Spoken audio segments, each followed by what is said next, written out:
The topic I'm going to talk about today is how to become a boss. Many people, especially male friends, young and middle aged men, have this dream in their hearts to achieve something of their own. No matter whether the business is big or small, everyone hopes to become a boss and a successful entrepreneur. Of course, if the company can go public, that's even better. No matter where the company is listed, it's a lifelong source of pride, being able to say, I'm the boss of a publicly listed company. This is something that every boy, and even some ambitious girls, probably dreams about. So, how do you make this dream come true? Today, I want to share my own life experiences and talk with you about the insights I've gained. Without further ado, let's get straight to the point. The first topic is how to become a boss, how to make big money, and how to develop outstanding leadership skills. First of all, if a man wants to improve himself, he needs to understand what leadership really means. Don't listen to those so-called successful people and their motivational speeches. They're all losers. If they were really successful, would they still be standing there talking? Right? Except for me, of course. I'm just bored and have nothing better to do, so I'm standing here talking. As for those people, they've been selling videotapes since they were kids. That's not the same thing. So what exactly is leadership, and what is outstanding leadership? Leadership is your ability to organize resources and mobilize the people around you to serve you. That's what leadership is. It's the ability to make others revolve around you. That's leadership. In a nutshell, it's about getting others to revolve around you, not you revolving around others. When it comes to leadership, there are two stages in life. The first stage is before you're 25 to 28 years old, and you must complete this stage. And you must go through this stage. The first stage is called the stage of maximizing your value to others. I'm talking about ordinary kids from regular families with no background or connections, but you have a sharp mind and a high IQ, and you've attended a good university. For kids like this, before you're 28, or let's say before you're 30, if you're fast, it's by 25. If you're slower, by 28. After 30, there's no hope.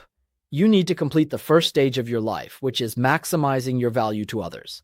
In this stage, whenever anyone calls you, so long as they're your elder or have more resources than you, even if it's someone at your same level calling you to ask for a favor or to use your resources, at this time, don't say no. Don't think about whether you're getting the short end of the stick or what they're giving you in return. Don't think about any of that. Just do it. This is what maximizing your value to others means, because it's obvious that you're being used. Because you have no resources of your own. Your only resource is being useful to others. Being used by others is your only value in life at this stage. So as you are used again and again, you get the chance to participate in circles you couldn't access before. Within these exclusive social circles, whether it is an intimate dinner gathering, a long night out drinking, or even an extended business trip, you will be able to meet fascinating people, whom you otherwise would never have had the slightest chance to get to know in your daily life. It's like playing a massive NPC game. When you enter a new environment and talk to different people, once you get to know them, the thread of resources starts coming your way and gathers in your hands. This is what I call the first stage of success in life, the stage of maximizing your value by being useful to others. But you might ask, Lao Wang, why do you say there are two stages, and why must this stage be completed before the age of 30? Because if you keep collecting these threads of resources, but never actually weave them into a net, then you'll basically be stuck at the age of 30 for your whole life. Many of my viewers might now be in their 40s or 50s, but still haven't built a successful business. Even though they started running businesses around the age of 30, they still haven't really crossed that threshold. Why is that? It's because you've been circling around in this phase where your value to others is maximized at age 30, and you just can't break out of it. After people turn 30, their beards start to grow thicker. When a man's vigor starts to rise at this stage, it's time for you to complete the next phase of evolution. The next phase is about leveraging others, not about being leveraged by others. It's about giving opportunities to others, not waiting for others to give opportunities to you. You might say, but Lao Wang, I need to have opportunities too. I'm just an ordinary person. I have nothing. How am I supposed to give others opportunities? Let me tell you two counterexamples, both from people around me. Some are my classmates, some are my juniors. They all grew up and matured right before my eyes and spent their whole lives on this. One of them is my college classmate, a Beijinger. He went to Beihang University of Technology, and not just that, he was in the best department of the best department there. He studied the top major, and his starting point in college was even higher than Liu Dai's. Liu Dai, as you know, is from Xiaomi. Vice President, Executive Vice President Liu Dai. But why hasn't he been able to achieve anything, and why is he still repeating the same patterns he had before he turned 30? Let's call him Little F. Now, he's gone from Little F to Old F's father. His family is from China, and his father was the chief engineer at a very prestigious research institute, one of those major institutes with Yang in its name. He was the first person in our university to drive a car. When he was in college, he actually had his own minivan. Just think, back in 93 or 94, he could drive and even owned a minivan. He was 1.85 meters tall, a Beijing kid. Imagine the charm. With a family background like that, he had endless resources. This is Old F. There was also someone 2 years younger than us. I used to call him Little P, but now he's become Old P. Old P is from Yunnan, and his family background is also extremely good, really excellent. His father was the head of a National Defense Research Institute in Yunnan. So, being sent to a national defense university like Beijing Institute of Technology, you can imagine how the family's resources and the university's resources were fully connected. His father could provide research projects to the university's research institutes, so his son was able to smoothly stay in Beijing. He smoothly stayed on at the university and became a professor. As everyone knows, about 20 years ago, when we graduated from university in the late 1990s and the early 21st century, so about 20 years ago, Chinese university professors were allowed to do business. It wasn't considered a violation of the rules. At that time, it was legal to do business. You were a leading professor at an engineering university, young and promising with a PhD, returned from studying in the US, and became an associate professor at the university before the age of 30. On top of that, your father was the head of a major defense research institute in the capital city of a certain province. Just think about how many resources you had at your disposal. So, the two examples I just mentioned are classic cases of early success, people who were dealt a great hand from the start. Maybe not a royal flush, but close, like 3 5s, 3 2s, 3 kings, that kind of starting hand.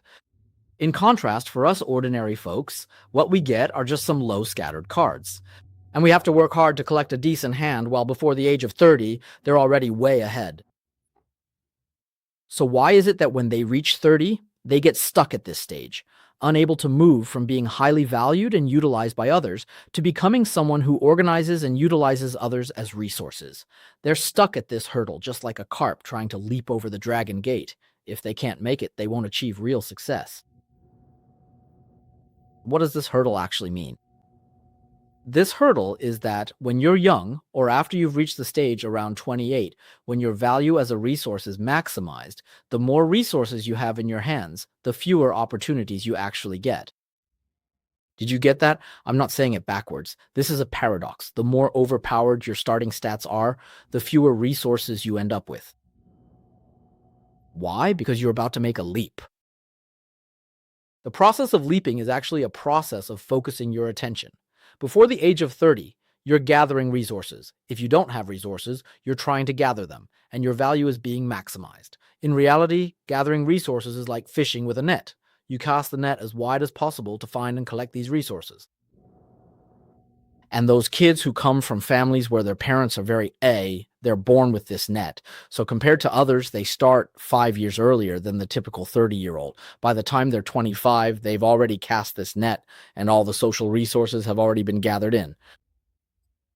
At this point, you have to remember to start reeling in the net. If you don't, your whole life will just be spent with the net wide open, and you'll stay in this state until you retire at 60. There are a lot of people in Beijing who just talk big and act like this. When they were young, it was like, wow, here's an opportunity. There's another opportunity. This one's great. Every 3 months, there's a new opportunity. Every 2 months, another one. And then by the time they're 60, it's still the same. Every 3 months, a new opportunity. Every 2 months, another one. If you can't focus, by the time you're 30, you must concentrate your attention on one thing. The saying, stand firm at 30, is very accurate. For example, I was born in 1975, so when I turned 30, it was 2005. Fortunately, in 2005, I focused my attention, and in fact, I had already started focusing before 2004. If you can't focus, then time will just slip by in vain. Focusing doesn't mean concentrating on a particular industry, like saying, I'm focusing on the new energy sector. That's not what focusing means. If I say, I'm focusing on finance, I'm focusing on bankruptcy restructuring, I'm focusing on IPOs, that's still not focusing. True focus means concentrating on one specific thing before you turn 30. You must focus all the resources you've gathered early on, whether inherited, accumulated, or leveraged, on one single thing. This applies to both men and women. You might say, Old Wang, women don't need to do this, right? Women are out there hunting for men. But men are out there hunting for listed companies. You get it? For men hunting for listed companies, you absolutely have to focus on one thing before you turn 30. For women, you must focus on one man before you turn 30, ideally before you're 25.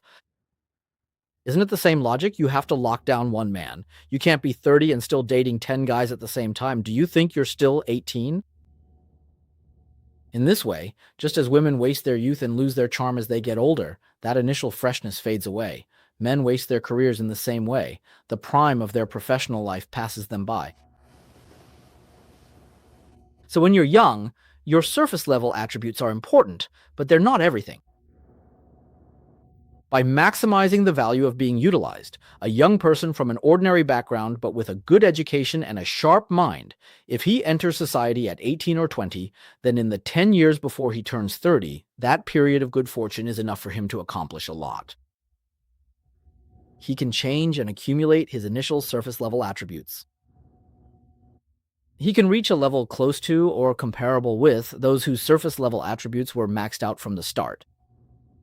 At the very least, there's no generational gap anymore. Of course, if you're talking about working for someone like Mingze, then there's no point in comparing. That's just nitpicking. That's a different species altogether. It's like living with whales before, and then the whale grows up and becomes an orca, and you're just a regular whale. That's what I mean. I'm talking about ordinary people here, like the son of a research institute director, or the daughter of a chairman of some state-owned enterprise, people at that level. Before you turn 30, you can basically catch up to them. This kind of accumulation of personal connections and relationship resources. If you're a very smart person who knows how to maximize your value to others, so what does it mean to concentrate resources? What does it mean to focus the spotlight of your life on one thing? Let me use myself as an example and also take Soros as an example. Back in 2004, no, not 2004, actually, in 2005, I published a paper. That year, I wrote an article of over 20,000 words in Fortune magazine titled Morgan's Financial Hunt, Chasing Mengniu. That article changed Niu Gensheng's life. After that, Niu Gensheng, who used to appear on CCTV's dialogue program, became very low-key. Later, he donated all his wealth and then disappeared from the public eye. Now he's actually become my neighbor, just like that. So this article was published in 2005, the year I turned 30. 6 months before I published this article, I had actually written about Huang Guangyu, covering the entire process of Gomei's IPO and its backdoor listing. By 2004 and 2005, I realized that in my life, I only needed to do one thing. I just needed to acquire one listed company and take it public through a backdoor listing. That would be enough. I didn't have such grand ambitions or so many desires. Just one successful deal would be more than enough. Successfully restructuring one listed company would mean a few small goals worth of pure profit. Wouldn't that be enough? Do you really need to do 10 of them? If you make a big show out of it, you'll end up getting burned in the end, won't you? Because you don't have that much wealth, and you can't hold on to such a big fortune. So back in 2005, I made up my mind. I would never accept media interviews again, and I would never go out to give lectures anymore. Why? Because I know the art of slaying dragons. And I've actually seen a dragon, so why would I teach others how to slay dragons, or end up never seeing a dragon myself in my whole life? Since I've already pinned down the dragon and I know the art of slaying it, why not just slay the dragon myself and enjoy it? Isn't becoming immortal a wonderful thing? Why should I teach others to slay dragons? Wouldn't that make me an idiot? If I teach others to slay dragons and they just give me a couple of coins, but if I kill a dragon myself, how great would that be? I could become immortal right away. I'd throw a feast. If you start a family, you'll just get eaten by the dragon, right? Isn't throwing a feast the right way to go, brothers? So, you need to understand that when you have a lot of resources in your hands, your mind can get into a kind of numb state. Some of my buddies around me are still in this numb state, thinking their lives are full of hope. They think everything is a damn opportunity, so many opportunities that they can't even handle it. But